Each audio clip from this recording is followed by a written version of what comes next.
91 वर्ष पहले यानी 13 सितंबर सन 1929 को इस देश का एक महान सपूत लाहौर की बोस्टल जेल के अस्पताल में शहीद हुआ था। इस क्रांतिवीर को अंग्रेज सरकार बंगाल से गिरफ्तार करके यतीन्द्र नाथ दास को लाहौर की जेल में ले आई थी और इस पर एक अंग्रेज पुलिस अधिकारी सैंडर्स की हत्याकांड के सिलसिले में मुकदमा चलाने के लिए ले आई थी। वहाँ जेल में पहुँचने के बाद यतीन्द्र नाथ दास ने, जो जेल में पहले से ही मौजूद उसके क्रांतिवीर साथी थे, गले भी मिले। उस समय भगत सिंह और बट्टू केशवर दत्त भूख हड़ताल पर चल रहे थे और उनको भूख हड़ताल किए हुए काफ़ी दिन हो चुके थे, लेकिन अंग्रेज मांगे मानने को तैयार नहीं थे। इसलिए दूसरे क्रांतिवीर साथी भी उनके समर्थन में भूख हड़ताल पर जाने का विचार कर रहे थे, लेकिन भगत सिंह और यतीन्द्र नाथ दास इस बात के पक्ष में नहीं थे, क्योंकि अनशन एक महीने में बंदूक या पिस्तौल की लड़ाई से भी कठिन है। अनशन द्वारा मनुष्य अपने आप को तिल तिल कर अपने आप को खपा कर एक एक इंच मौत की तरफ सरकने से तो पुलिस की गोली से मरना या फांसी पर झूलकर मरना आसान है।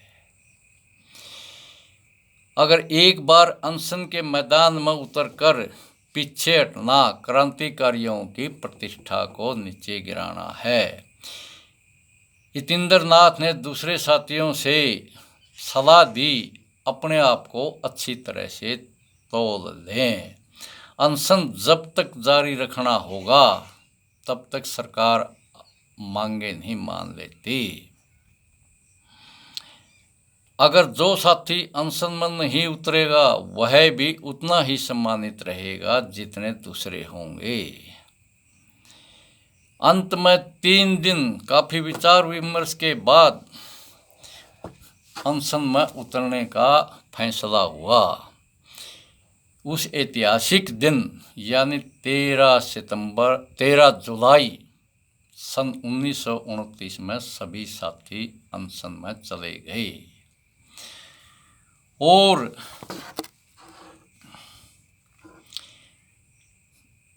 अनशन के दौरान फैसला हुआ था कोई भी साथी दवाई भी नहीं लेगा और ना ही जबरदस्ती दूध पिएगा। कई दिनों तक तो सरकार ने कोई ध्यान नहीं दिया, लेकिन कई दिनों बाद जब सभी की हालात कमज़ोर होने लगी तो सरकार ने तरह तरह के हथकंडे भी अपनाने शुरू कर दिए और एक एक वीर को, लेकिन एक भी साथी नहीं डिगा। तब जाकर सरकार ने एक एक वीर को नीचे ज़मीन पर पटक करके 8-8 10-10 आदमियों द्वारा दबा करके डॉक्टर ज़बरदस्ती दूध पिलाने लगे। शुरू वाले दिन तो यतीन्द्र नाथ दास काबू में नहीं आया, क्योंकि यह पहले भी कई बार बंगाल की जेलों में रह चुका था और 23-23 दिन का अनशन भी कर चुका था। दूसरे दिन कई आदमियों ने दास को नीचे ज़मीन पर पटक कर डॉक्टरों ने ज़बरदस्ती नली घुसेड़ कर कीप के द्वारा एक सेर दूध नली में डाल दिया। नली पेट में न जाकर के फेफड़ों में चली गई। यह घटना अस्पताल में हुई थी। उस समय दास के पास 6 अन्य और भी साथी थे। दास की हालत खराब होती चली गई क्योंकि दूध फेफड़ों में चला गया था। खांसी आ रही थी, सांस लेने में कठिनाई भी हो रही थी।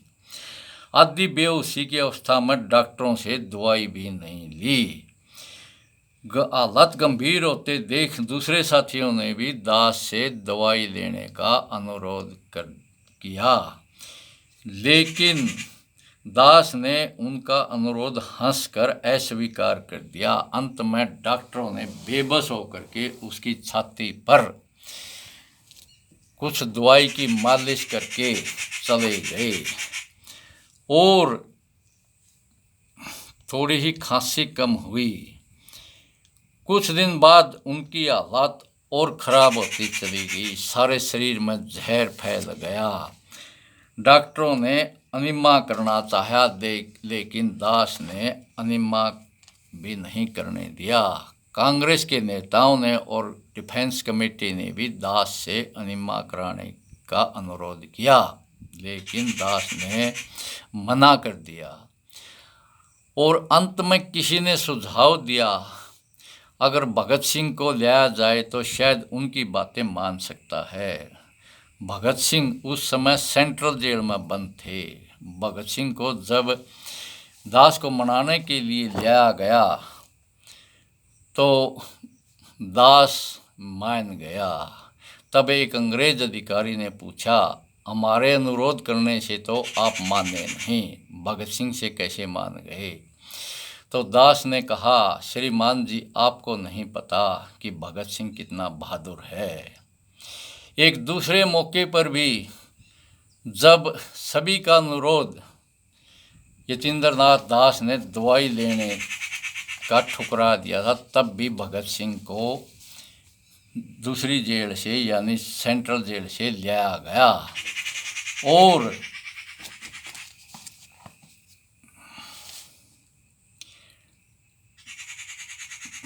तो दास ने कहा, देखो भगत सिंह, मैं जानता हूँ कि मुझे अपनी प्रतिज्ञा व प्रण से पीछे नहीं हटना चाहिए, पर मैं तुम्हारा कहना भी नहीं टाल सकता। खैर, आगे अब मुझसे कुछ मत मांगना। उनकी हालत खराब देखकर सरकार ने बड़े अस्पताल में ले जाने की भी कोशिश की, लेकिन उन्होंने दूसरे अस्पताल में भी जाने से मना कर दिया। सरकार ने उनकी रिहाई करने की भी सोची और एक सेठ फर्जी जमानती भी सरकार ने तैयार कर लिया था, लेकिन दास ने इनकार कर दिया। दास एक अपने साथियों को रिहाई की बात सुन करके पास बुला करके कहा, यह सब जाल है, सरकार जानती है कि अब मैं बचूंगा नहीं, अब ये लोग मेरी मौत की जिम्मेवारी अपने ऊपर नहीं लेना चाहते, मेरे को जेल की फाटक से बाहर करके मुझसे छुटकारा पाना चाहते हैं। इसका सभी विरोध करो, क्योंकि भूख हड़ताल लगभग 1.5 मास हो चुका था। 1-2 को छोड़ करके सभी अस्पताल में ला रखे थे। दास की बातें सुन करके सभी साथियों में कमजोरी की हालात में भी न जाने कहाँ से शक्ति आ गई। तब सभी ने अपने लोहे की चारपाइयाँ, अलमारियाँ व मेजें दरवाज़ा बंद करके अस्पताल के दरवाजे में अड़ा ली और दास ने चारपाई पर लेटे लेटे आँख खोलकर देखा और कहा कि अब सब ठीक है। जेल अधिकारी पूरे दल बल के साथ आए जो दास को साथ ले जाने के लिए आए थे। मोर्चाबंदी को देख वे समझ गए कि आसार अच्छे नहीं हैं। शारीरिक रूप से बहुत कमज़ोर हो चुके थे। सभी साथी उस समय बल प्रयोग भी नहीं किया जा सकता था। दास ने बाहर खड़े सुप्रीडेंट जेल से कहलवा दिया कि जमानत किसी भी रूप में स्वीकार नहीं है।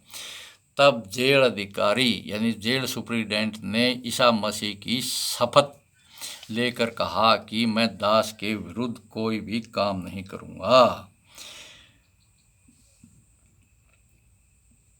लगभग 1 सप्ताह बाद फिर सारे साथियों को अपने पास बुला करके उनमें बैठने की भी शक्ति नहीं रह गई थी।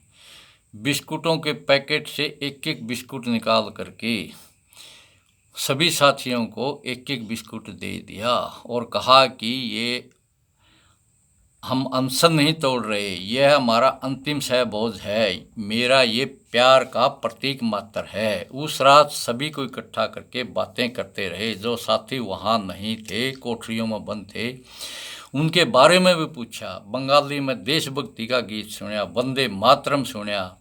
यह बुझते दिए की आखिरी चमक थी। इसके बाद उनकी हालात तेजी से गिरने लगी, बोलना बंद हो गया, हाथ पैरों में सूजन आ गई, आंखें बंद हो गई। लेकिन हर बात का उत्तर सिर हिलाकर हाँ या ना में दे रहे थे। पहले उसके पाँव का अंगूठा निर्जीव हुआ, इसके बाद उसके पांव, हाथ, फिर आंखों ने भी साथ छोड़ दिया। हालात बिगड़ते देख करके अंग्रेज सुप्रीडेंट ने बिना शर्त रिहा करने व केस उठा लेने की बात कही। लेकिन जब दास ने पूछा कि सरकार ने उनकी मांगे मान ली है क्या, जब उनको पता चला कि सरकार ने उनकी मांगे नहीं मानी, तो उन्होंने रिहाई मानने से साफ इनकार कर दिया। अनशन के 63वें दिन उनकी हालात खराब देखकर टिक्का लगाने की भी कोशिश की, लेकिन उन्होंने इंजेक्शन भी नहीं लगने दिया। घटना के कुछ देर बाद इस देश का ये महान सपूत सदा के लिए 13 सितंबर सन 1929 को इस संसार को छोड़कर चला गया। दूसरे साथियों को दर्शनों के लिए अस्पतालों में लिया गया। सभी ने कतारबद्ध होकर के मौन श्रद्धांजलि दी। डॉक्टरों ने भी सिर झुका करके श्रद्धांजलि दी। अंग्रेज अधिकारी, अंग्रेज जेल सुप्रीडेंट ने भी टोपी उतार करके फौजी सैल्यूट दिया और कहा कि धन्य है इस मिट्टी को जिसने इतने महान, त्यागी और तपस्वी नौजवान पैदा किए हैं। ये पूजनीय है ये धरती। और 24 साल की आयु में ही ये एक महान क्रांतिकारी इस देश से चला गया। और इनकी मौत का समाचार सुनकर के पूरा लाहौर शहर इनके दर्शनों के लिए उमड़ पड़ा। जब इनकी लाश को रेलगाड़ी के द्वारा बंगाल ले जाया जा रहा था, तब रास्ते में जगह जगह पर लोगों की बहुत अपार जनसमूह इनके दर्शन करने के लिए स्टेशनों पर उमड़ पड़ा। कलकत्ता में तो बताते हैं उस समय 5 लाख लोग इनकी शव यात्रा में थे। वो लोगों, ये आज़ादी बहुत मुश्किल से, बहुत ही नौजवान वीरों ने अपना घर बर्बाद करके और अपना शरीर को खपा करके तब ये आज़ादी आई है।